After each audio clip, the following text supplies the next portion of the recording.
There's a number of things that need to happen for you to be able to enter your go-kart into that race and make sure that everything is as safe as it possibly well can be. Right, so just starting to go through those things. Oh, what's happening here?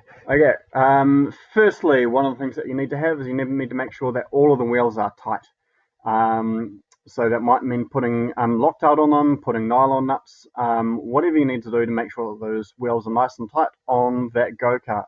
All right, we can't have them flying off mid-race. Cool. Number 2, no slack in the steering wheel. Okay, so I want it to be so that when you turn that steering wheel, the wheels turn, and that there isn't any slack in there, so that you have as much control of that go-kart as you possibly can when you're going around that course. Number 3, the seat needs to be fixed down. That should be self-explanatory, but it's always good to be clear about these things. A chain guard.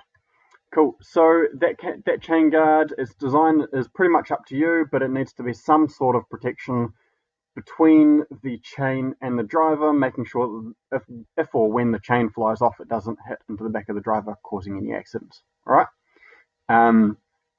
Now, for most of you, that should be a 10-15 minute job, and it shouldn't be too much problem, but that needs to be there. Brakes. You need to have brakes that work. All right.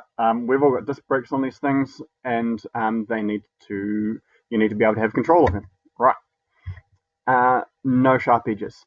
Okay, so this one is a little bit subjective, but what I'm just trying to do here is I'm trying to minimize the sharp edges that we have on these go-karts. So that is basically going to be judged by me. It might mean covering them up, it might mean grinding them down, it might mean sanding it down, but we can't have any sharp edges on those go-karts, all right?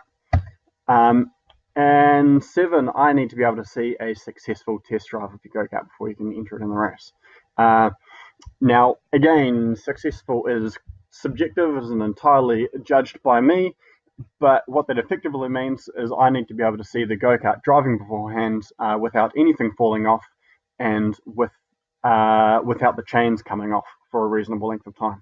All right, that is what those 7 things there are the things that you need to have on your go-kart to show that they work.